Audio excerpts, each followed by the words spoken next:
जो खबर हमारी माटी से उपजे और पूरे देश में गूंजे, आपके हाथों के पन्नों से लेकर आपकी उंगलियों की डिजिटल स्क्रीन तक, नवा छत्तीसगढ़ की अपनी बुलंद आवाज, बेबाक, सच्ची और बिल्कुल सटी, गढ़ने पत्रकारिता के नए आयाम। आ रहा है उज्जवल भूमि। उज्जवल भूमि प्रिंट और डिजिटल पर बहुत जल्द।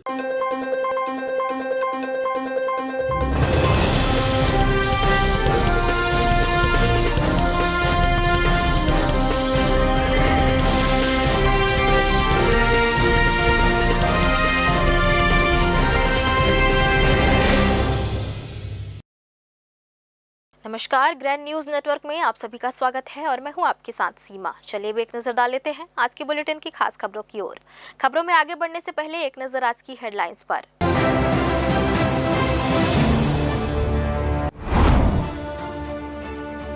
परीक्षा के मुद्दों पर कांग्रेस का हल्ला बोल, बिलासपुर में धरना, धर्मेंद्र प्रधान से इस्तीफे की मांग, छात्रों के समर्थन में आंदोलन तेज करने की चेतावनी।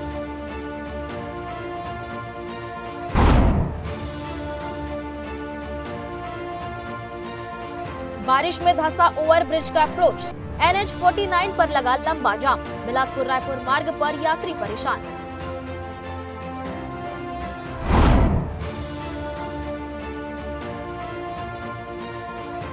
निगम की बड़ी कार्रवाई, सिरगिट्टी का होटल किया सील, शिकायतों के बाद सख्त एक्शन।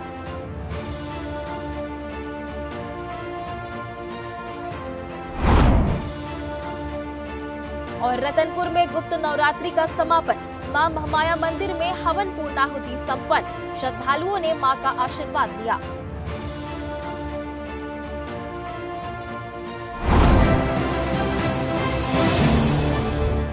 ये थी हेडलाइंस और अब खबरें विस्तार से।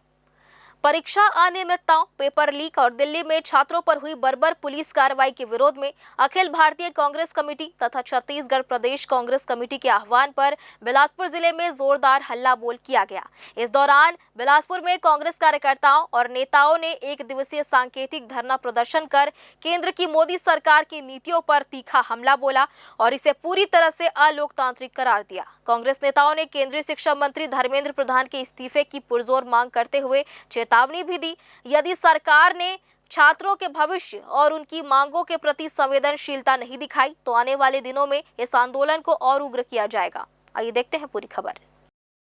धरना प्रदर्शन के दौरान महिला कांग्रेस की प्रदेश महासचिव शिल्पी तिवारी ने भाजपा सरकार पर बेहद तीखा हमला बोला और जंतर मंतर पर तानाशाही का काला चेहरा बेनकाब किया।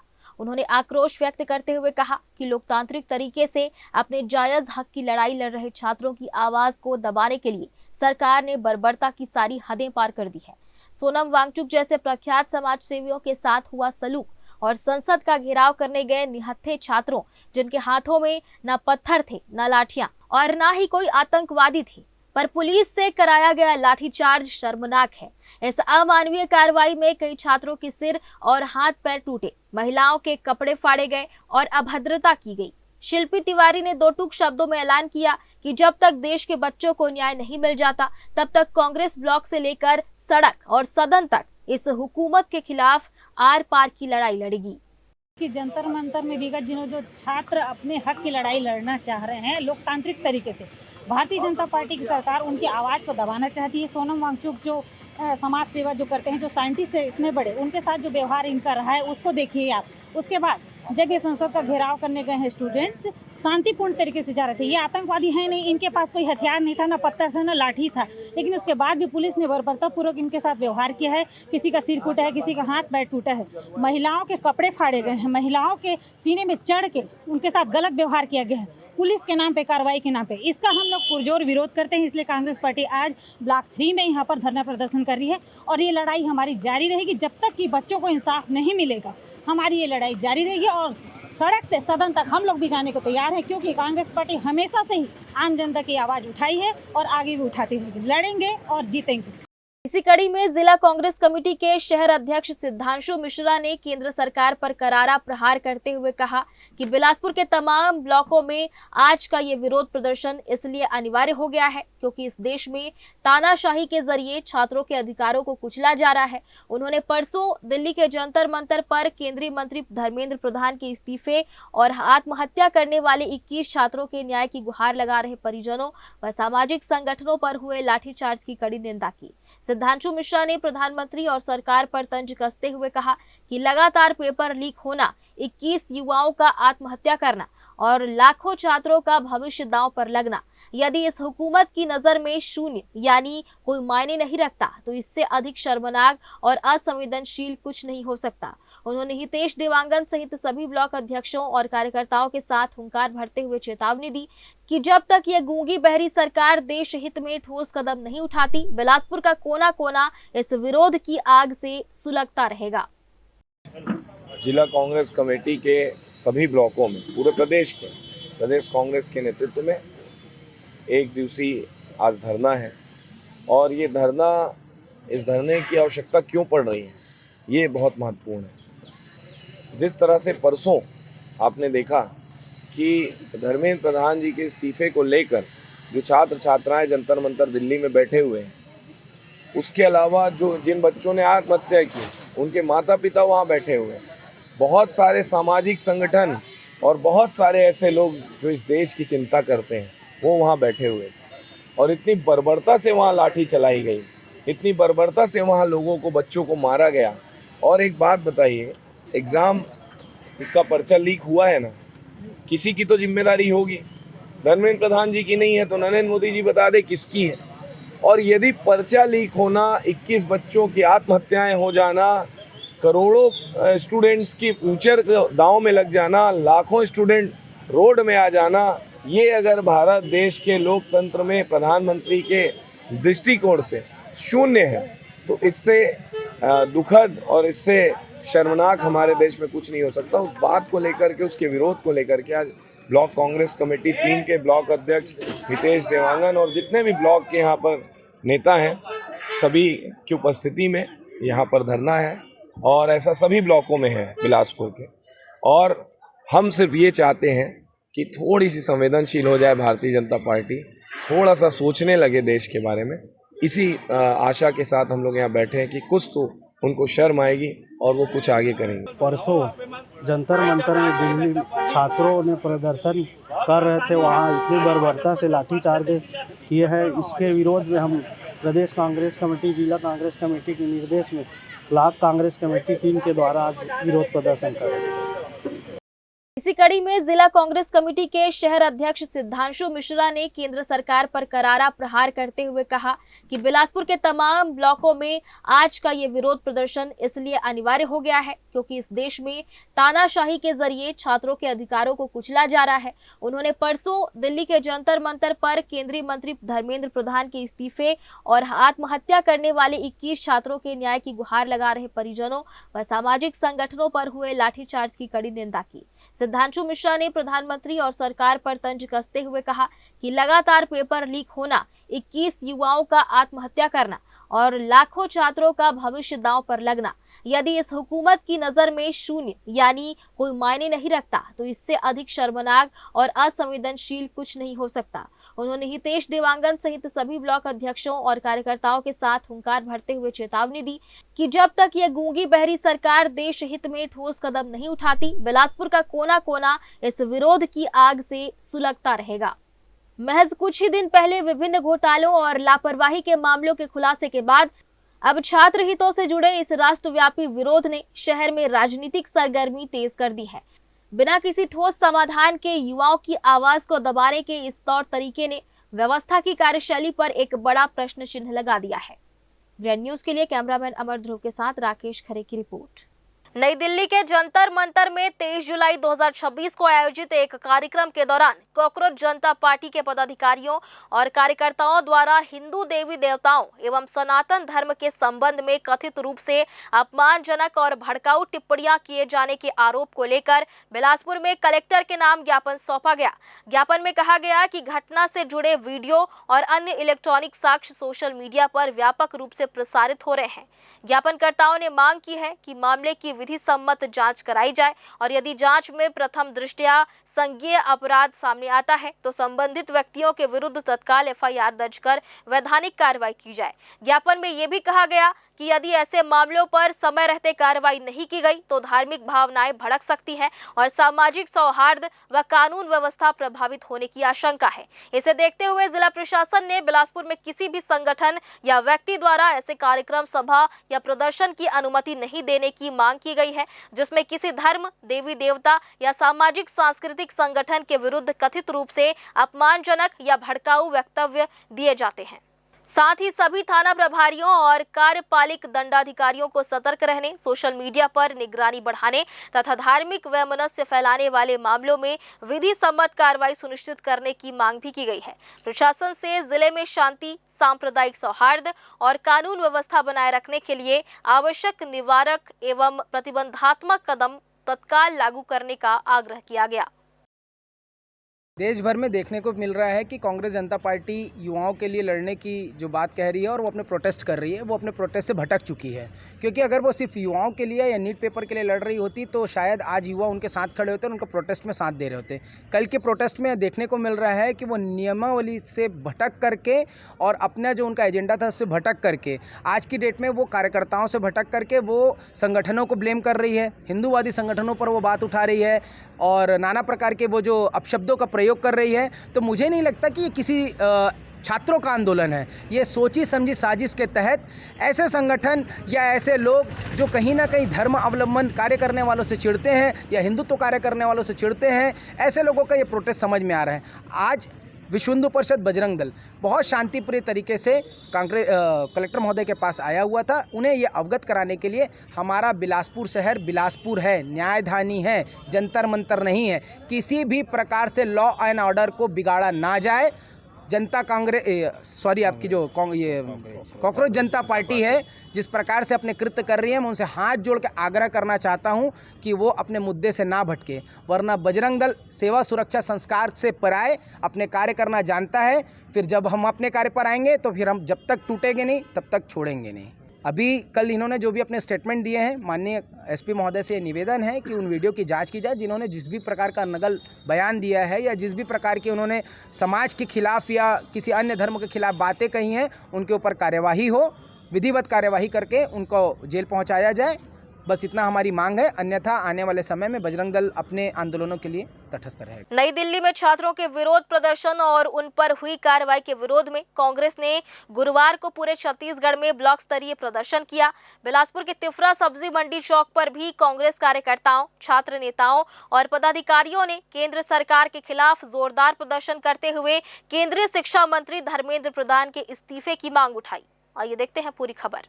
अखिल भारतीय कांग्रेस कमेटी और प्रदेश कांग्रेस कमेटी के आह्वान पर आयोजित इस प्रदर्शन में बड़ी संख्या में कांग्रेस कार्यकर्ता, युवा और छात्र शामिल हुए। प्रदर्शनकारियों ने केंद्र सरकार के खिलाफ नारेबाजी करते हुए आरोप लगाया कि नई दिल्ली में छात्रों की लोकतांत्रिक आवाज को दबाने का प्रयास किया गया है।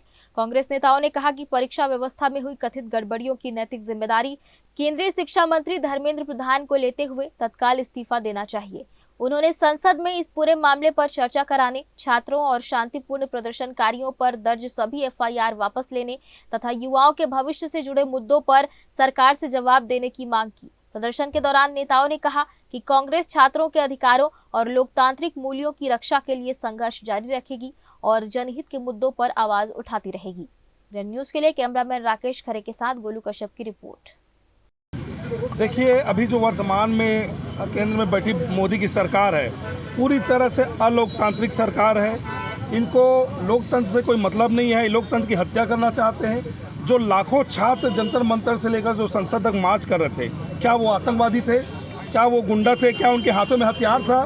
क्या वो किसी प्रकार से अलोकतांत्रिक कार्य कर रहे थे? उनके ऊपर बर्बरतापूर्वक लाठियाँ बरसाई गई, आंसू गैस के गोले छोड़े गए, हमारी देश की बेटियों के कपड़े फाड़े गए, उनको मारा गया पुरुष बल के द्वारा। ये पूरी तरह से निंदनीय है, घोर आपत्तिजनक है। हम इसकी कड़ी निंदा करते हैं और इन सब घटनाओं के बाद जब देश के नेता प्रतिपक्ष आंदोलन करते हैं, प्रधानमंत्री आवास के सामने धरने पर बैठते हैं, तो उनके साथ भी बर्बरतापूर्वक और दुर्व्यवहार पूर्वक व्यवहार किया जाता है। उनको घसीट कर गिरफ्तार किया जाता है, उनको चोट लगती है। इससे पहले आज़ाद भारत में कभी भी नेता प्रतिपक्ष जैसे संवैधानिक पद में बैठे हुए नेता का ऐसा अपमान कभी नहीं हुआ। आज इस प्रकार से जो कृत्य किया जा रहा है केंद्र की सरकार के द्वारा, हम इसकी घोर निंदा करते हैं और लगातार सड़कों में आंदोलन जारी है। पूरे देश में ब्लॉक स्तरीय धरना प्रदर्शन आज छात्रों के हित में, धर्मेंद्र प्रधान के इस्तीफा की मांग को लेकर और जो बर्बरतापूर्वक लाठीचार्ज की गई उन पर कड़ी कार्रवाई को लेकर हम सब मांग कर रहे हैं। अगर हमारी बातें नहीं मानी गई तो इससे भी बड़ा उग्र आंदोलन जिला कांग्रेस कमेटी, प्रदेश कांग्रेस कमेटी और हमारे राष्ट्रीय नेताओं के निर्देश पर किया जाएगा। आप सभी को कहना चाहता हूं कि ये जो अलोकतांत्रिक सरकार है, बेशरम सरकार है। आज जब राम मंदिर में डकैती हो जाती है तब इनके मुंह से एक शब्द नहीं निकलता है। अरे इतने लुटेरे तो अंग्रेज भी नहीं थे, और अंग्रेज के समय में भी जब अगर कोई 1 महीने के अनशन में बैठे तो अंग्रेज शासन भी आकर उनसे बात करती थी। लेकिन ये जो निकम्मी सरकार है, भ्रष्ट सरकार है, वो हमारे आंदोलनकारियों से बात करना भी नहीं चाहती, बातों को मानना नहीं चाहती। हम निश्चित रूप से देश के युवा भी जाग चुके हैं, हम विपक्षी दल भी जाग चुके हैं और लगातार सड़कों पे हैं, लगातार आंदोलन करते रहेंगे जब तक हमारी मांगे नहीं मानी। अगर आप सदन में चर्चा नहीं करेंगे, आप आंदोलनकारियों से मिलने नहीं जाएंगे और जो शांतिपूर्ण प्रदर्शन कर रहे हैं उन पर लाठियां बरसाएंगे तो हम कहाँ जाएंगे? अगर आप अपने देश के प्रधानमंत्री के आवास नहीं जाएंगे तो क्या विदेश के प्रधानमंत्री के पास जाकर हम सवाल पूछेंगे? आज लोकतंत्र में ये अधिकार मिला हुआ है कि हम शांतिपूर्ण प्रदर्शन कर सकते हैं, चाहे वो प्रधानमंत्री आवास हो, चाहे वो राज्यपाल का आवास हो, राष्ट्रपति का आवास हो। हम बाहर धरने पर बैठे थे, कोई हथियार तो नहीं चला रहे थे। सत्ता पक्ष ये भी कहते हैं कि संसद है, संसद में बात हो सकती है, राहुल गांधी जी संसद में बात करना चाह रहे हैं। हाँ। लेकिन ये विपक्षी भाग जो सत्ता पक्ष के लोग हैं, जो नरेंद्र मोदी है और उनके जो मंत्री हैं, वो चर्चा से भाग रहे हैं, इसीलिए तो हम यहाँ सड़क पर उतरे हैं। बिलासपुर के सिविल लाइन थाना क्षेत्र अंतर्गत मंदिर चौक जरहा भाटा में स्थित अनुसूचित जाति जनजाति छात्रावासों की स्थिति बेहद दयनीय और चिंताजनक बनी हुई है, जहां रखरखाव के अभाव में अधिकांश भवन पूरी तरह जर्जर हो चुके हैं और मानसून के दौरान जल भराव ने छात्रों की मुश्किलें और अधिक बढ़ा दी है। इन हालातों के चलते छात्रावासों में रहने वाले छात्र हर पल अपनी सुरक्षा को ताक पर रखकर जीने को मजबूर हैं, क्योंकि परिसरों में पानी भरने और गंदगी के अंबार के कारण जहरीले जीव जंतुओं जैसे सांप बिच्छू के निकलने का खतरा लगातार बना हुआ है। इसके साथ ही ठहरे हुए पानी और अस्वच्छ माहौल के कारण छात्रों के बीच डेंगू और मलेरिया जैसी गंभीर एवं जानलेवा बीमारियां फैलने की आशंका भी चरम पर है। लेकिन इतनी गंभीर समस्याओं के बावजूद जिम्मेदार प्रशासनिक अधिकारियों और विभाग का इस ओर कोई ध्यान नहीं है, जिससे कभी भी कोई बड़ा हादसा होने की आशंका से इनकार नहीं किया जा सकता। बिलासपुर के गुरु घासीदास केंद्रीय विश्वविद्यालय में चर्चित BLLB 6वें सेमेस्टर पेपर लीक मामले में विश्वविद्यालय प्रशासन ने बड़ा फैसला लेते हुए मई में आयोजित परीक्षा को निरस्त कर दिया है। फैक्ट फाइंडिंग कमेटी की रिपोर्ट के आधार पर विश्वविद्यालय ने 27 जुलाई से पुनर्परीक्षा कराने का रीस्केड्यूल जारी किया है। परीक्षा रद्द होने की सूचना मिलते ही बड़ी संख्या में छात्र प्रशासनिक भवन पहुंच गए।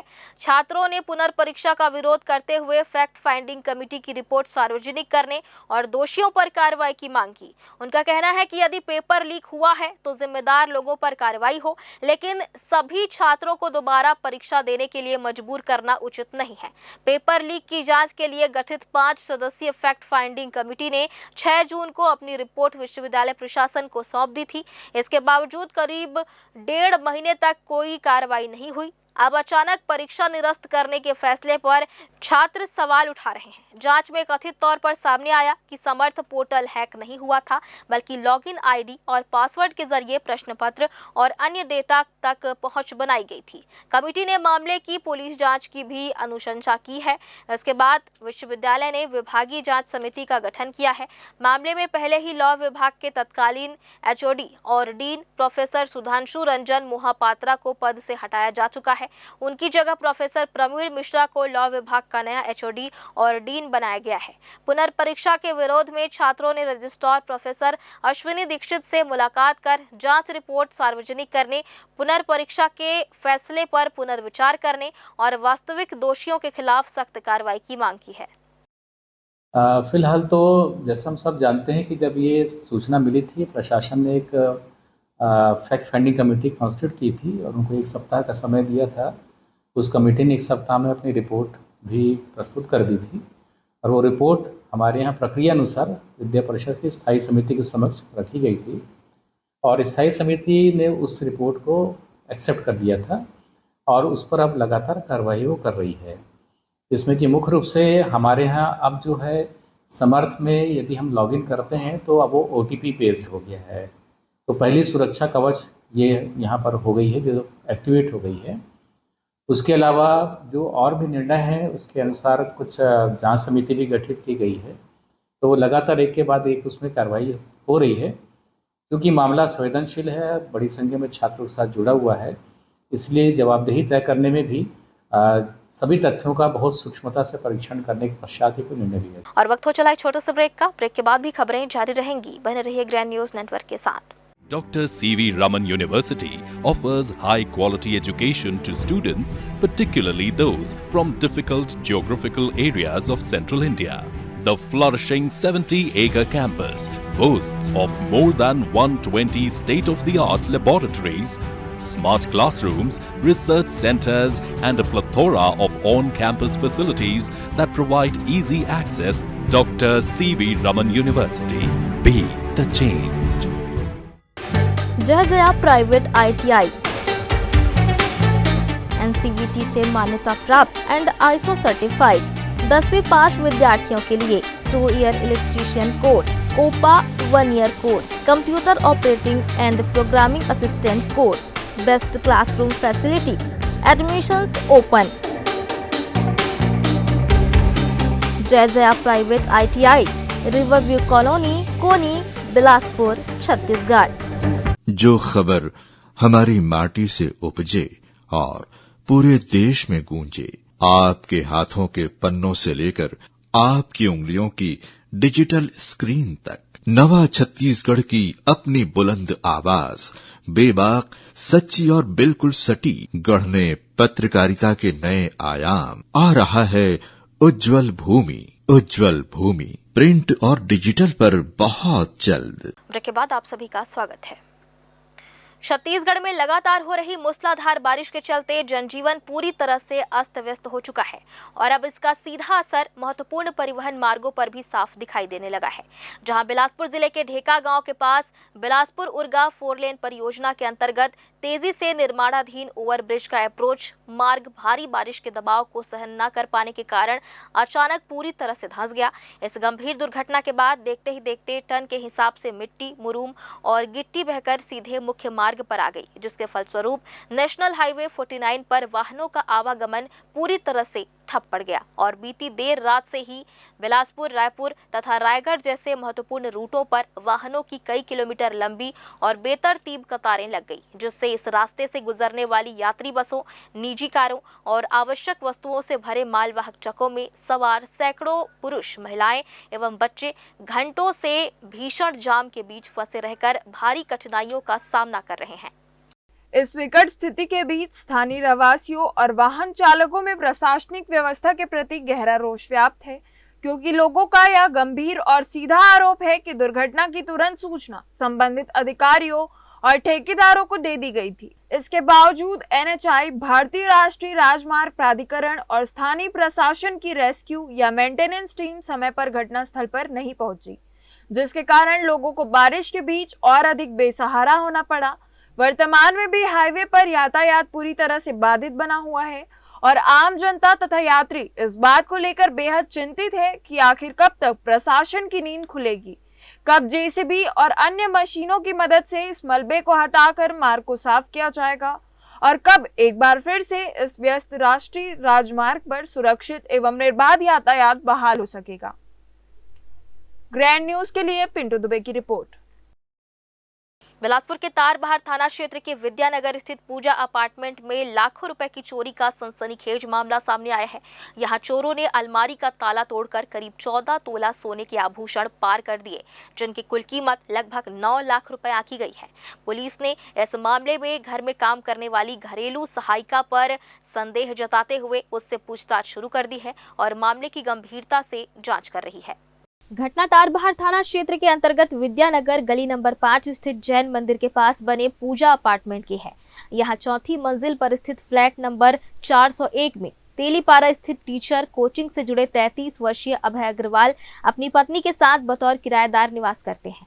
गत 20 जुलाई को जब उन्होंने अपने घर की अलमारी की जाँच की तो उसमें रखे सोने के नेकलेस, इयररिंग, चूड़ियां, चेन, अंगूठी और 4 पेंडेंट सहित कुल 14 तोला सोने के जेवरात गायब मिले। आभूषणों के चोरी होने की पुष्टि होते ही हड़कंप मच गया और तत्काल इसकी सूचना तारबहार थाना पुलिस को दी गई।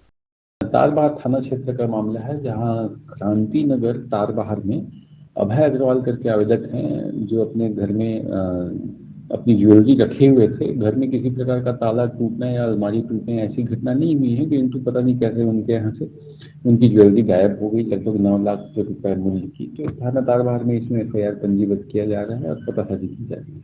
चोरी की सूचना मिलते ही तारबहार थाना पुलिस की एक टीम तुरंत मौके पर पहुंची और स्थिति का जायजा लिया। इसके साथ ही फॉरेंसिक एक्सपर्ट्स की टीम ने भी घटनास्थल का बारीकी से निरीक्षण कर वहां से आवश्यक साक्ष्य जुटाए।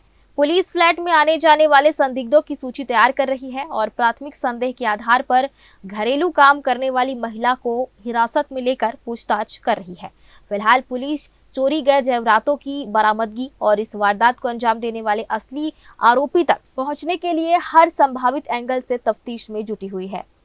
ग्रैंड न्यूज के लिए कैमरामैन अमर के साथ पिंटू दुबे की रिपोर्ट। बिलासपुर के सरकंडा थाना क्षेत्र में जमीन खरीद बिक्री के नाम पर 13,60,000 रुपए की धोखाधड़ी का सनसनीखेज मामला सामने आया है, जहां राजीव विहार लिंगियाडी निवासी जमीन कारोबारी योगेश मिश्रा को 1,45 लाख रुपए में 52 डिसमिल जमीन का सौदा तय कर ठगी का शिकार बनाया गया। घटना की शुरुआत अगस्त 2023 में हुई थी, जब एक पारिवारिक कार्यक्रम के दौरान अश्विनी केशरवानी के माध्यम से योगेश की पहचान जांजगीर चांपा के बरपाली चौक निवासी राजेश कुमार सोनी के साथ हुई थी, जिन्होंने ममता गुप्ता की पावर ऑफ अटॉर्नी के आधार पर सरकंडा स्थित मार्क हॉस्पिटल के सामने की जमीन दिखाई थी। दोनों पक्षों के बीच 6 दिसंबर 2023 को एग्रीमेंट होने के बाद योगेश ने चेक और UPI के जरिए ममता गुप्ता के खाते में 4 लाख और राजेश कुमार सोनी के खाते में 9,60,000 रुपए यानी कुल 13,60,000 रुपए एडवांस के रूप में जमा कराए। लेकिन रकम लेने के बावजूद आरोपी लगातार रजिस्ट्री टालते रहे। जब पीड़ित ने अपने परिचितों के साथ मिलकर आरोपियों से संपर्क कर जमीन की रजिस्ट्री कराने का या पैसे वापस करने की बात की तो उन्होंने साफ इनकार करते हुए दोबारा बात करने पर गंभीर परिणाम भुगतने की धमकी दी। पीड़ित की शिकायत पर हरकत में आई सरकंडा पुलिस ने त्वरित कार्रवाई करते हुए आरोपी राजेश कुमार सोनी और ममता गुप्ता के खिलाफ धोखाधड़ी का आपराधिक मामला दर्ज कर लिया है और फिलहाल पुलिस पूरे मामले की गहराई से छानबीन करते हुए आगे की कार्रवाई में जुट गई है।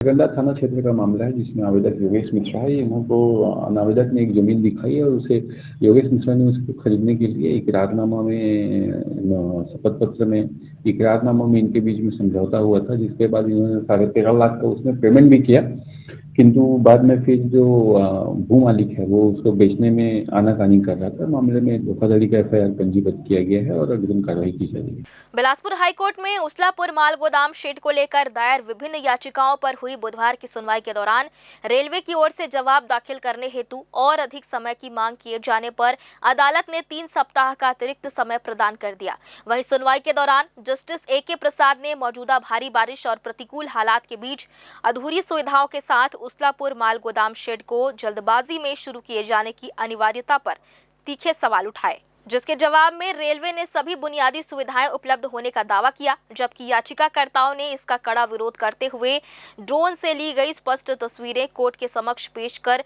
ये साबित किया कि मौके पर अभी भी जरूरी आधारभूत सुविधाएं पूरी तरह विकसित नहीं हुई है और साथ ही हस्तक्षेप याचिका दायर करने वाले मजदूर संगठन द्वारा ये दावा किए जाने पर कि उनके मजदूर वर्षों से वहां काम कर रहे हैं और उन्हें रोकने का प्रयास हो रहा है। याचिकाकर्ताओं ने रेलवे के वर्ष 2019 के आदेश आदेश का हवाला देते हुए स्पष्ट किया कि उसलापुर माल गोदाम साइडिंग तभी से बंद थी, इसलिए वर्षों से लगातार काम होने का दावा तथ्यात्मक रूप से सही नहीं है। जिसके बाद कोर्ट ने यह भी साफ किया कि वह विकास कार्यों की पूरी तरह पक्ष में है, लेकिन कोई भी नया माल गोदाम पर्याप्त बुनियादी सुविधाओं के साथ ही शुरू होना चाहिए तथा रेलवे ने सर्कुलर अनुसार केवल अधिकृत मजदूरों को ही सुरक्षा के साथ काम की अनुमति मिलेगी और अब मामले में रेलवे के औपचारिक जवाब तथा दोनों पक्षों की आगामी दलीलों के आधार पर ही अगली कार्रवाई सुनिश्चित की जाएगी। लगातार हो रही बारिश का असर अब बिलासपुर रेल मंडल में रेलवे संचालन पर साफ नजर आने लगा है, जहां ट्रैक पर जलभराव और मरम्मत कार्य के कारण कई प्रमुख ट्रेनें घंटों की देरी से चल रही हैं और यात्रियों को स्टेशन पर लंबा इंतजार करना पड़ रहा है। आइए देखते हैं पूरी खबर। बारिश के चलते बिलासपुर रेल मंडल में रेल यातायात बुरी तरह प्रभावित हुआ है, जिससे ट्रेनों की रफ्तार धीमी पड़ गई है और वे अपने निर्धारित समय से काफी विलंब से गंतव्य तक पहुंच रही है। बिलासपुर रायगढ़ मेमू करीब 1 घंटा 45 मिनट, छत्तीसगढ़ एक्सप्रेस 1 घंटा 50 मिनट, हावड़ा अहमदाबाद एक्सप्रेस 2 घंटा 10 मिनट, हावड़ा दुरंतो एक्सप्रेस 4 घंटे 45 मिनट की देरी से चल रही है। इसके अलावा योग नगरी पुरी उत्कल एक्सप्रेस 7 घंटे 12 मिनट, पुरी योग नगरी एक्सप्रेस 2 घंटे 5 मिनट, हावड़ा आजाद हिंद एक्सप्रेस 9 घंटे, अरा दुर्ग साउथ बिहार एक्सप्रेस करीब 1 घंटा 20 मिनट और टाटा इतवारी एक्सप्रेस भी करीब 2.5 घंटे की देरी से संचालित हो रही है। रेलवे सूत्रों के अनुसार लगातार बारिश, यार्डों में जल भराव और विभिन्न सेक्शनों में चल रहे मरम्मत कार्यों के कारण यह स्थिति उत्पन्न हुई है, जिससे रेलवे स्टेशन पर यात्रियों की भारी भीड़ उमड़ पड़ी है और लोग इसे असुविधा से खासे परेशान हैं। हालांकि रेलवे परिचालन को सामान्य बनाने का प्रयास कर रहा है, लेकिन बारिश का दौर जारी रहने के कारण फिलहाल यात्रियों की मुश्किलें कम होती दिखाई नहीं दे रही हैं। इसलिए यात्रियों को सलाह दी जा रही है कि वे घर से निकलने से पहले अपने ट्रेन की लाइव स्टेटस अवश्य जांच लें। एक बार फिर से वक्त हो चला है छोटे से ब्रेक का। ब्रेक के बाद भी खबरें जारी रहेंगी, बने रहिए ग्रैंड न्यूज नेटवर्क के साथ। Dr. C.V. Raman University offers high-quality education to students, particularly those from difficult geographical areas of Central India. The flourishing 70-acre campus boasts of more than 120 state-of-the-art laboratories, smart classrooms, research centers, and a plethora of on-campus facilities that provide easy access. Dr. C.V. Raman University. Be the change. जय Jaya private ITI NCVT से मान्यता प्राप्त and ISO certified 10वीं पास विद्यार्थियों के लिए 2 year electrician course, OPA 1 year course, computer operating and programming assistant course, best classroom facility, admissions open. Jai Jaya private ITI, riverview colony, Koni, Bilaspur, Chhattisgarh. जो खबर हमारी माटी से उपजे और पूरे देश में गूंजे, आपके हाथों के पन्नों से लेकर आपकी उंगलियों की डिजिटल स्क्रीन तक, नवा छत्तीसगढ़ की अपनी बुलंद आवाज, बेबाक, सच्ची और बिल्कुल सटीक, गढ़ने पत्रकारिता के नए आयाम। आ रहा है उज्जवल भूमि, उज्जवल भूमि प्रिंट और डिजिटल पर बहुत जल्द। ब्रेक के बाद आप सभी का स्वागत है। बिलासपुर नगर निगम ने अवैध गतिविधियों पर शिकंजा कसते हुए सिरगिट्टी क्षेत्र में बड़ी कार्रवाई की। लगातार मिल रही शिकायतों के आधार पर निगम की अतिक्रमण शाखा की टीम ने विभिन्न होटलों का निरीक्षण किया। जांच के दौरान नियमों के उल्लंघन और शिकायतों के मद्देनजर गुरु गोविंद सिंह मंगलम भवन, मुक्तिधाम चौक, मेन रोड, सिरगिट्टी के पास संचालित Yash brothers the golden stay hotel को सील कर दिया।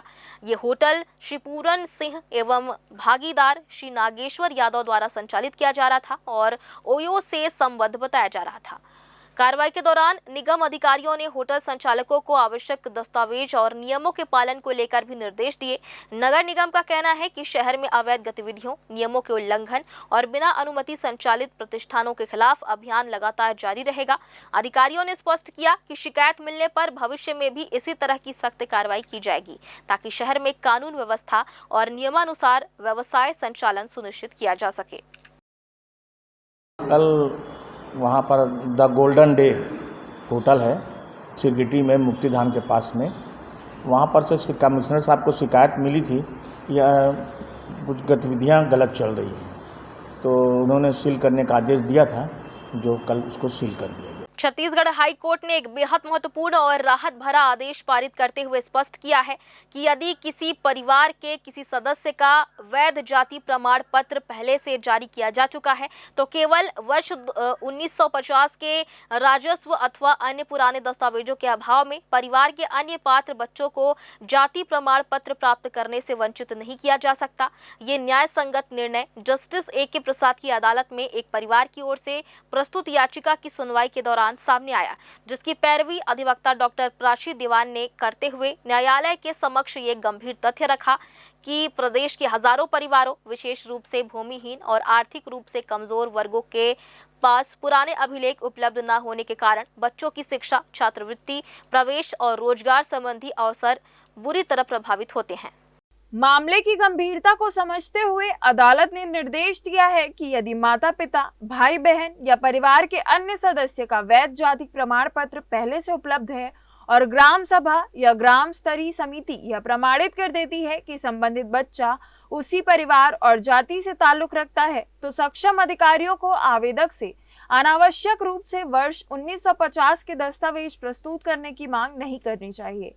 कोर्ट ने यह भी कड़े निर्देश दिए हैं कि सभी संबंधित अधिकारी आवेदन प्राप्त होने के पश्चात आवश्यक दस्तावेजों की जांच की प्रक्रिया को समयबद्ध रूप से पूरा करें और मात्र 60 दिनों के भीतर नया जाति प्रमाण पत्र जारी करना सुनिश्चित करें, ताकि पात्र बच्चों और उनके अभिभावकों को सरकारी दफ्तरों के अनगिनत चक्कर काटने से मुक्ति मिल सके और उन्हें अपने अधिकारों के लिए किसी प्रकार की असुविधा का सामना न करना पड़े। ग्रैंड न्यूज के लिए पिंटू दुबे की रिपोर्ट। छत्तीसगढ़ हाईकोर्ट के मुख्य न्यायाधीश रमेश सिन्हा और न्यायमूर्ति रविंद्र कुमार अग्रवाल की युगल पीठ ने एक महत्वपूर्ण फैसले में स्पष्ट किया है कि केवल किसी नाबालिग की सोनोग्राफी करने या उसके गर्भवती होने का पता लगाने मात्र से डॉक्टर पर पॉक्सो एक्ट की धारा 21 के तहत रिपोर्ट न करने का मामला नहीं बनता, जब तक यह साबित न हो कि चिकित्सक को उस गर्भावस्था के किसी यौन अपराध का परिणाम होने की वास्तविक जानकारी या उचित आशंका थी। राजनांदगांव के बोर्ड तलाव थाना क्षेत्र में एक 15 वर्षीय किशोरी के 8 माह की गर्भवती पाए जाने के बाद पुलिस ने मुख्य आरोपी के साथ साथ सोनोग्राफी करने वाली रेडियोलॉजिस्ट डॉक्टर आरती उइके को भी इस आरोप में आरोपी बना लिया था कि उन्होंने पुलिस को सूचना नहीं दी थी, जिस पर डोंगरगढ़ की विशेष अदालत ने 11 मार्च 2026 को संज्ञान आदेश पारित किया था। डॉक्टर उइके द्वारा ये तर्क दिए जाने पर कि उन्होंने PCPNDT एक्ट के सभी नियमों का पालन किया था और उन्हें किसी यौन अपराध की कोई जानकारी नहीं थी। हाई कोर्ट ने सुप्रीम कोर्ट के विभिन्न दृष्टांतों का हवाला देते हुए इसे न्यायिक प्रक्रिया का दुरुपयोग माना और उनके खिलाफ दायर पूरक आरोप पत्र तथा संज्ञान आदेश को पूरी तरह से रद्द कर दिया। हालांकि अदालत ने यह भी स्पष्ट किया कि इस निर्णय का प्रभाव मुख्य आरोपी के खिलाफ चल रहे मुख्य पॉक्सो प्रकरण पर बिल्कुल नहीं पड़ेगा।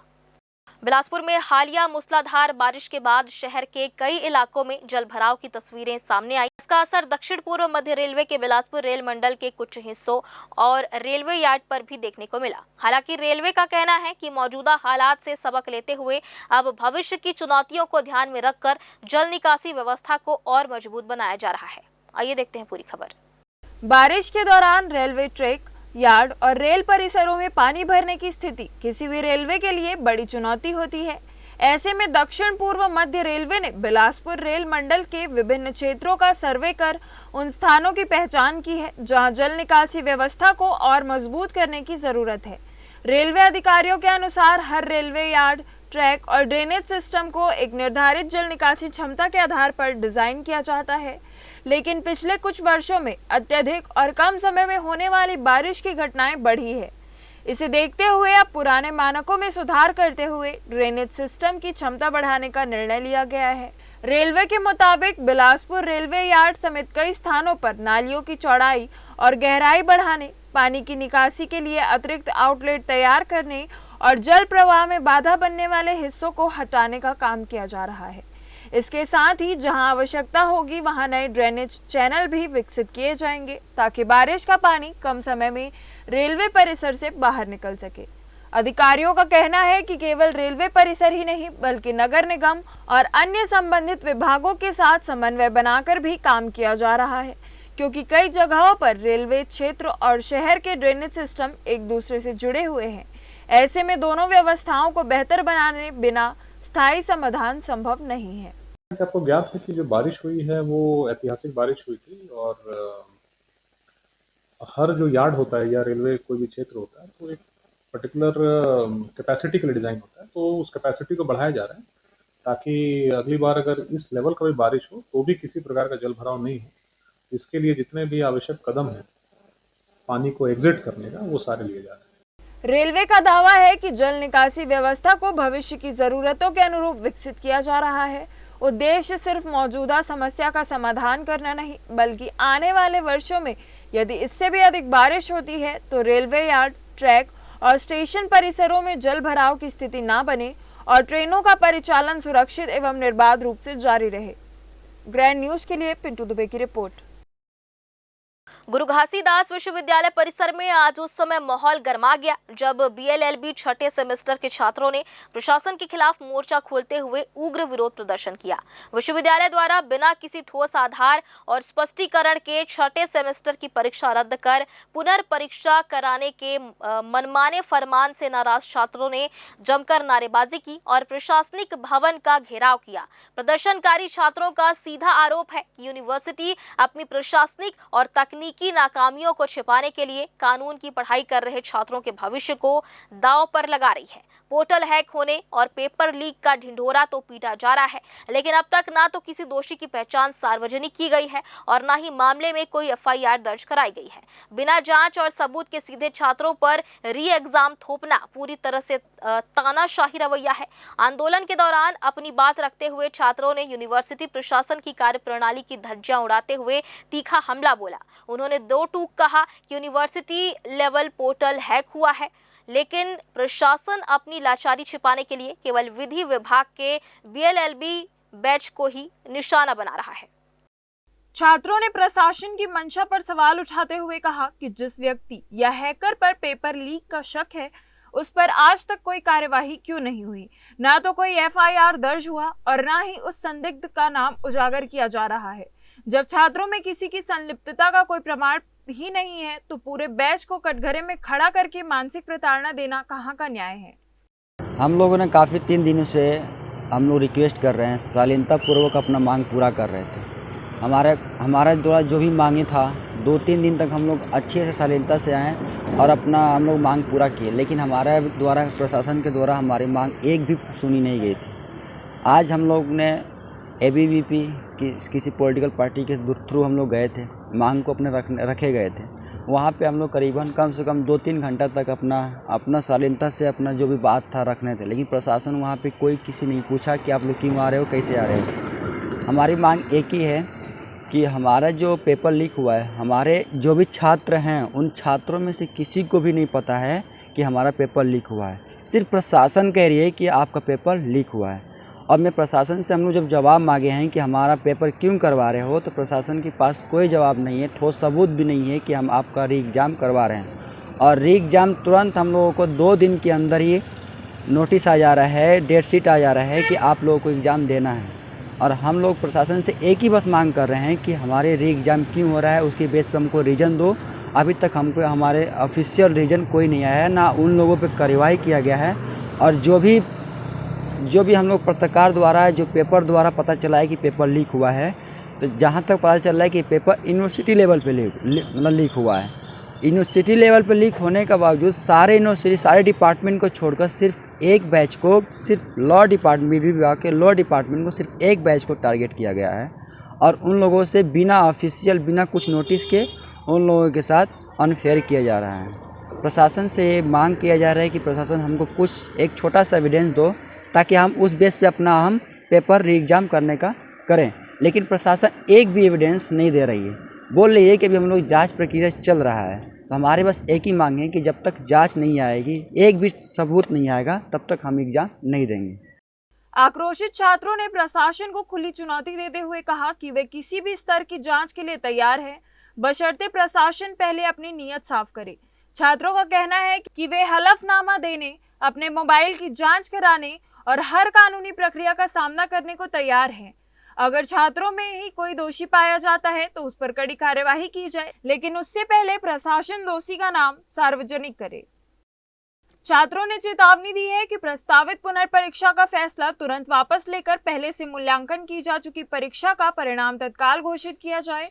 यदि विश्वविद्यालय री एग्जाम पर अड़ा रहा तो उसे कारण युक्त लिखित आदेश, वैधानिक नियम, तथ्यात्मक साक्ष्य और निर्णय लेने वाला सक्षम अधिकारी का नाम सार्वजनिक करना होगा, वरना यह आंदोलन और भी विकराल रूप धारण करेगा। हालांकि छात्रों के उग्र आंदोलन के आगे आखिरकार यूनिवर्सिटी प्रबंधन को झुकना पड़ा है। छात्रों द्वारा लगातार विरोध प्रदर्शन कर विश्वविद्यालय प्रबंधन का घेराव किए जाने और फिर से परीक्षा के लिए तुगलकी फरमान का पुरजोर विरोध करने के बाद प्रबंधन ने बड़ा कदम उठाते हुए री एग्जाम की जारी नोटिफिकेशन को फिलहाल रद्द कर दिया है और इस प्रस्तावित पुनर्परीक्षा को टाल दिया है। ग्रैंड न्यूज के लिए कैमरामैन अमर ध्रुव के साथ पिंटू दुबे की रिपोर्ट। एक बार फिर से वक्त हो चला है छोटे से ब्रेक का। ब्रेक के बाद भी खबरें जारी रहेंगी, बने रहिए ग्रैंड न्यूज नेटवर्क के साथ। Dr. C.V. Raman University offers high-quality education to students, particularly those from difficult geographical areas of Central India. The flourishing 70-acre campus boasts of more than 120 state-of-the-art laboratories, smart classrooms, research centers, and a plethora of on-campus facilities that provide easy access. Dr. C.V. Raman University. Be the change. Jaya private ITI NCVT से मान्यता प्राप्त and ISO certified 10वीं पास विद्यार्थियों के लिए 2 year electrician course, OPA 1 year course, computer operating and programming assistant course, best classroom facility, admissions open. Jaya private ITI, riverview colony, Koni, Bilaspur, Chhattisgarh.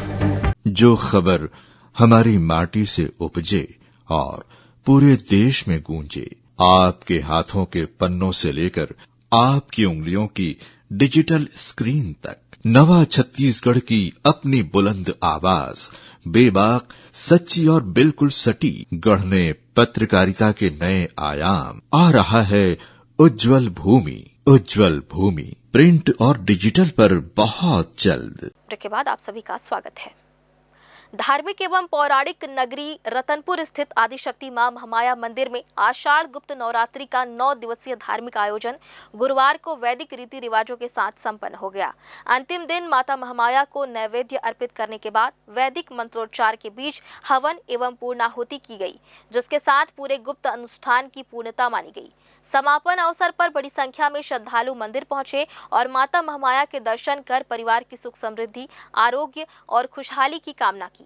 पूरे मंदिर परिसर में भक्तिमय वातावरण बना रहा तथा पूजा अर्चना और धार्मिक अनुष्ठानों का क्रम दिन भर जारी रहा। मंदिर समिति के वरिष्ठ उपाध्यक्ष सतीश शर्मा ने बताया कि हिंदू धर्म में वर्ष भर में 4 नवरात्रि मनाई जाती है, जिसमें 2 प्रत्यक्ष नवरात्रि जिन्हें चैत्र एवं शारदीय कहते हैं तथा 2 गुप्त नवरात्रि माघ एवं आषाढ़ ये होते हैं। आषाढ़ गुप्त नवरात्रि विशेष रूप से मां आदिशक्ति के 10 महाविद्या स्वरूपों की साधना, तंत्र मंत्र, मंत्र जाप और विशेष पूजा अर्चना के लिए अत्यंत महत्वपूर्ण मानी जाती है। धार्मिक मान्यता है कि देवताओं ने भी शक्ति प्राप्त करने और असुरों पर विजय पाने के लिए माता भगवती की आराधना गुप्त अनुष्ठानों के माध्यम से की थी। तभी से गुप्त नवरात्रि में विशेष साधना और वैदिक अनुष्ठान की परंपरा चली आ रही है।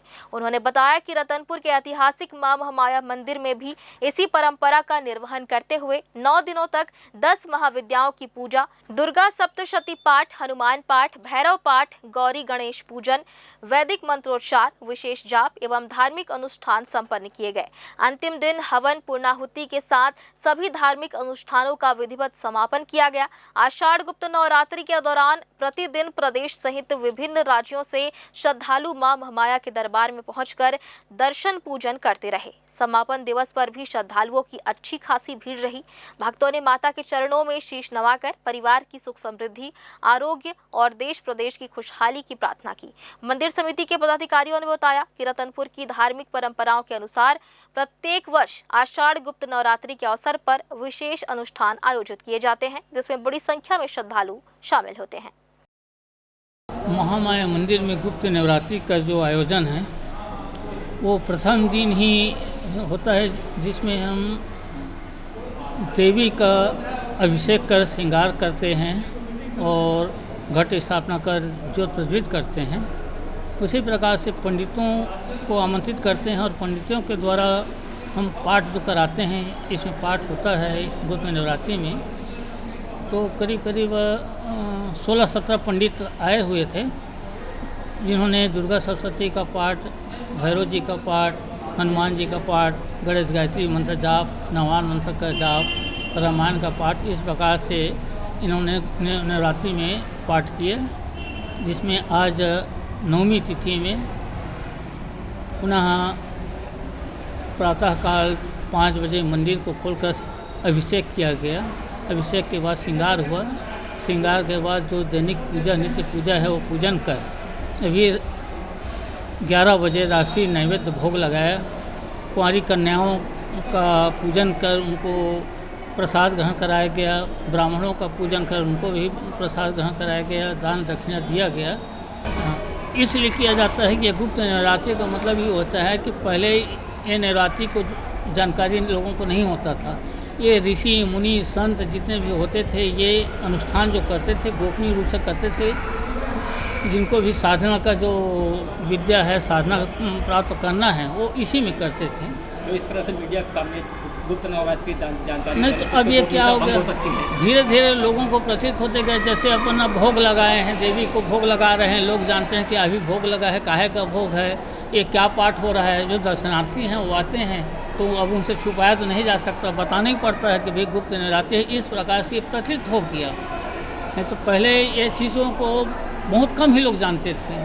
खास करके जितने भी महात्मा ऋषि साधना तंत्र विद्या का साधक जो है, ये इसमें अधिक प्रभावित होता है। हिरी थाना क्षेत्र के ग्राम मेड़पार बाजार स्थित मोतीलाल जायसवाल के खेत के पास एक दर्दनाक और गंभीर हादसा सामने आया है, जहां सुबह करीब 7:30 बजे एक अनियंत्रित ट्रैक्टर के पलटने से 2 लोगों की असामयिक मौत हो गई और कई अन्य लोग गंभीर रूप से घायल हो गए।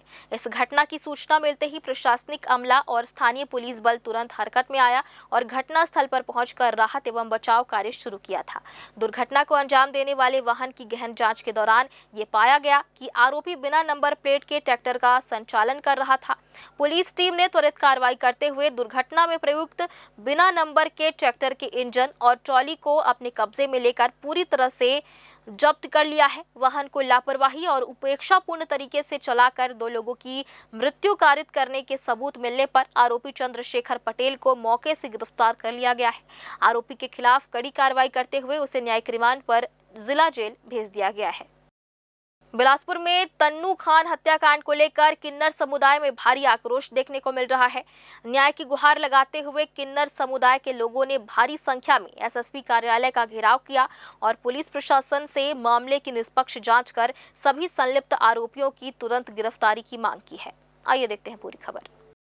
मृतका तन्नू खान की मां असीना खातून और किन्नर समुदाय के अध्यक्ष विजय अरोरा ने गंभीर आरोप लगाते हुए बताया कि 20 तारीख को हुई इस घटना में केवल एक अकेला व्यक्ति शामिल नहीं है। उनका कहना है कि घर पर पहले बेरहमी से मारपीट की गई और फिर उसे दूर ले जाकर सुनियोजित साजिश के तहत हत्या कर दी गई, जिसे महज एक तरफा बयान मानकर अनदेखा नहीं किया जा सकता। मैं एफटीआरसी से आया हूँ। मेरे बेटा को ना वर्षा ना दिल्ली से आके लॉज में रहे हैं। लॉज में रह के फिर कहाँ कंटक्कर घूमने गए हैं। मेरा बेटा सब फ़ोन में बताते गए थे, मैं यहाँ गए वहाँ गए अम्मा। वही आके मेरा बेटा को दिल्ली से आके यहाँ बिलासपुर में मेरा बेटा को घुमा रहा है, फिरा रहा है। मेरा बेटा वैसा नहीं था। मैं अपने बेटा को जो बोलते थे मेरा बेटा वही सुनते थे। मेरा बेटा कभी घूरते नहीं था, कभी रात बिहार के नहीं जाता था शांति से। मेरे को अन्याय चाहिए दोनों का। मेरे बेटों का अंदर उसको कराना है और मेरे को अन्याय चाहिए। अन्याय चाहिए, मेरे को तो अन्याय चाहिए। मेरा कोख उजरा है, मेरा ज़िंदगी उजड़ गया है। मेरा नाम सगीना खातून है। मैं रायपुर में रहती, मेरा घर है। मैं यहाँ घर बना के अपने बाबू के नाम दिए हैं। मेरा बाबू कहीं से कमा कर खाएगा, लेकिन इतना भी साथित नहीं है इसमें ना। सबका साथित हो रहा है, सब मिली भगत है इसमें। मिल भगत को मेरा बेटा के रूम में कहाँ खिलाया, कहाँ पिलाया, मैं वहाँ जाके अभी देखेंगे। और घर में मार के पीट के कहाँ फेंका नहीं फेंका बाहर का दिखा रहा है। अब मेरा बेटा वैसे नहीं था, मेरे को इंसाफ चाहिए वो दोनों के। ना 20 तारीख की घटित हुई है हमारी जो किन्नर साथी के साथ में, तनु के साथ में। हम इसमें सिर्फ न्याय चाहते हैं, और न्याय केवल ऐसा ही नहीं कि एक ने कह दिया कि हाँ मैंने मर्डर किया है तो उसको मर्डर को माना जाए। हम चाहते हैं कि जैसा पुलिस प्रोटेक्शन है, जैसा पुलिस का हमारा प्रशासन है, वो अच्छे से कड़ी कार्रवाई करे, अच्छे से छानबीन करे। क्योंकि एक अकेले से किसी का मर्डर ऐसा नहीं होता कि घर पे लड़ाई झगड़ा हुआ और वहाँ से 100 मीटर ले जाके उसका मर्डर हो गया और एक अकेले ने किया। That is not possible. ये मिल के साजिश की गई है, घर से ही घटना घटित हुई है। और जो भी है जैसा भी है, हम कुछ नहीं, हम तो मनुष्य होने के नाते ये समझते हैं अपने तरफ से। पर हम पुलिस प्रशासन से ये निवेदन करेंगे कि अच्छे से छानबीन करें और कड़ी से कड़ी कार्रवाई करें, और जो निर्दोषी है सबको वो सज़ा दी जाए। और वो दोनों को, जो वर्षा है जो दिल्ली से आई हुई है, वो क्यों आई है, किस कारण से आई है, और क्या ऐसा उसके मन में था कि वो इन लोगों के साथ घूमी फिरी, अमरकंटक गई, होटल में रुके बता रहे हैं, फिर पार्टी खाना पीना किया और उसी दिन रात में मृत्यु हुई। क्या जब लड़ाई झगड़ा हुआ तो ये दोनों ने क्यों नहीं छुड़ाया? जब उसको वहाँ 100 मीटर खींच के लेके गई है रगड़ते हुए और वहाँ ले जाके मारी है, तो ये दोनों क्या कर रहे थे? ये घर में क्यों सो रहे थे? तो ये सारी चीज़ें एक ज्ञात होता है हमें ऐसा कि भाई कुछ भी है मिल के किया गया है और ये दोनों को भी ना छोड़ा जाए। क्योंकि एक माँ के कोख से उसका बच्चा छीना गया, एक पति से उसकी पत्नी छीनी गई जो उसके साथ कई वर्षों से रह रहा है। आज क्या इनकी कंडीशन है? एक भाई से उसका बहन छीन लिया गया। आज हम किन्नर साथियों के साथ जितने भी लोग खड़े हैं, हमारा एक बहुत अच्छा हिजड़ा चला गया, बहुत अच्छा हिजड़ा। ना किसी से लड़ता था ना झगड़ता था, एकदम शांत हिजड़ा। हम लोगों को बहुत दुख है और मैं एसपी साहब से ये गुहार करूँगा, विजय अरोरा ट्रांसजेंडर प्रेसिडेंट, कि प्लीज़ जितना जल्द हो सके जल्द से जल्द कार्रवाई की जाए और उन लोगों को पूरी कड़ी से कड़ी सजा दी जाए। धन्यवाद पुलिस प्रशासन। किन्नर समुदाय ने पुलिस से मांग की है कि इस मामले में मुख्य आरोपी के साथ साथ दिल्ली से आई वर्षा और आशी नामक दोनों अन्य साथियों को भी तुरंत गिरफ्तार किया जाए, क्योंकि घटना के वक्त वे दोनों भी वहीं मौजूद थी। समुदाय ने पुलिस प्रशासन से कड़े अनुसंधान और गहन छानबीन की अपील की है, ताकि पीड़ित परिवार को निष्पक्ष न्याय मिल सके और सभी दोषियों को कड़ी सजा दी जा सके। ग्रैंड न्यूज के लिए कैमरामैन अमर ध्रुव के साथ पिंटू दुबे की रिपोर्ट। बिलासपुर के उसलापुर रोड स्थित नंदन विहार कॉलोनी में मंगलवार रात तेज बारिश के दौरान एक विशाल नीलगिरी का पेड़ जड़ से उखड़कर सड़क पर जा गिरा, जिससे 2 बिजली के खंभे, तार और एक 4 पहिया वाहन क्षतिग्रस्त हो गया और पूरे इलाके की बिजली गुल होने के कारण लोगों को रात अंधेरे में गुजारनी पड़ी। पेड़ एक मकान की गेट के सामने गिरने से परिवार के लोग अंदर ही कैद हो गए। वहीं टूटे तारों में करंट के खतरे के कारण आवागमन पूरी तरह बंद रहा। बुधवार सुबह नगर निगम की टीम ने मौके पर पहुंचकर पेड़ की कटाई की और बिजली विभाग ने शाम करीब 6 बजे आपूर्ति बहाल की, जिसके बाद वार्ड पार्षद नितिन पटेल ने क्षेत्र में झुके हुए 50 से अधिक अन्य नीलगिरी के पेड़ों को बारिश के दौरान किसी बड़े हादसे से बचाने के लिए राजस्व विभाग को पत्र लिखकर हटाने की बात कही है। ये कल रात में पेड़ जो है प्राकृतिक उससे खुद में खुद गिर गया है। ग्रीन गार्डन नंदन विहार कॉलोनी जाने वाले रास्ते पे ये खुद गिर गया है। इससे 2 खंभे क्षतिग्रस्त हुए हैं बिजली विभाग के और एक कार क्षतिग्रस्त हुई है। और पानी की लोगों घरों में पानी नहीं आ रहा, वो चालू है। पानी चालू है? हाँ। जब लाइट नहीं पानी कैसे आएगा? पानी अमृत मिशन का आया था, उससे पानी चालू मिल गया था सभी को। अच्छा। हाँ। आप कितने बजे जूझ रहे हैं आप? मैं सुबह 7 बजे से यहीं हूँ। और कुछ लोगों को नुकसान कुछ नहीं, इसके अलावा कोई नुकसान नहीं है। तकलीफ ये है कि वो 3 घर के लोग जब तक पेड़ नहीं हटेगा तब तक नहीं आना जाना कर पाएंगे। वो भी चालू है, कार्य हट जाएगा 1-1.5 घंटे में, तो वो भी चालू हो जाएगा। बिलासपुर जिले के तखतपुर थाना क्षेत्र के अंतर्गत जमीन विवाद ने एक बार फिर खूनी रूप ले लिया, जहां खेत पर जबरन कब्जे के प्रयास का विरोध करने पर दो सगे भाइयों पर टंगिया और डंडे से ताबड़तोड़ हमला कर दिया गया। घायल पीड़ित धन सिंह नेताम का दावा है कि इस जमीन के कानूनी मामले में अदालत का फैसला पहले ही उनके पक्ष में आ चुका है। इसके बावजूद विरोधी पक्ष जबरन खेत पर कब्जा करने की नियत से वहां पहुंचा और विरोध करने पर उन पर तथा उनके भाई गोपाल नेताम पर लाठी डंडों व टंगिया से जानलेवा हमला बोल दिया। इस गंभीर घटना के बाद पीड़ितों ने स्थानीय थाने में दोबारा लिखित शिकायत दर्ज कराते हुए आरोपियों के खिलाफ कठोर वैधानिक कार्रवाई की मांग की है। वहीं पुलिस ने मामला दर्ज कर दोनों पक्षों के बयानों और साक्ष्यों के आधार पर आगे की जांच शुरू कर दी है। मेरे साथ में जमीनी विवाद चल रहा था पहले से। हाँ, तो उसमें हम लोग केस को जीत चुके हैं, प्लस वो सीमांकन नहीं करा रहे हैं। हाँ, फिर इसके वास्ते में हम लोग बोला कि पहले सीमांकन करो, उसके बाद बोने का, खाने का, अपना जमीन है वो रखने का। तो सीमांकन भी नहीं कर पा रहे सर। तो जान लेने का मतलब वो ठान लिया है कि हम लोग लड़ेंगे तो अपना ऐसे करके लड़ेंगे तो पाएंगे, ऐसे करके वो तब्बल और कुर्सी लेकर। मैं तो हम लोग बोला शासन से लड़ो, शासन से प्रशासन से। हम लोग भी तो लड़ चुके हैं पहले से। उधर से लाओ सीमांकन, कुछ आदेश देना चाहिए। लोग को मार पड़ा है? दोनों भाई को हम लोग घायल हैं। क्या नाम है दोनों भाई का? गोविंद गोपाल, पिताजी धन सिंह, ग्राम जरेली, तखतपुर। और दूसरा? मेरे भाई का नाम गोपाल है। विपक्षी लाइन का है मधुर सिंह होते। तो क्या थरहा लगा रहे थे खेत में?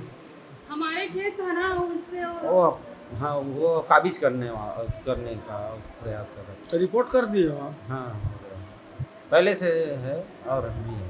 तखतपुर थाना अंतर्गत ग्राम जरेली की घटना है, जिसमें दो पक्ष जमीन विवाद को लेकर के आपस में मारपीट लड़ाई झगड़ा की घटना हुई है, जिसके दोनों पक्षों की रिपोर्ट पर काउंटर अपराध पंजीबद्ध किया गया है और मामले में अग्रिम कार्रवाई जारी है। और फिलहाल आज की इस बुलेटिन में बस इतना ही। अगले बुलेटिन में फिर होगी आपसे मुलाकात। तब तक के लिए मुझे और मेरी पूरी टीम को दीजिए इजाजत। नमस्कार।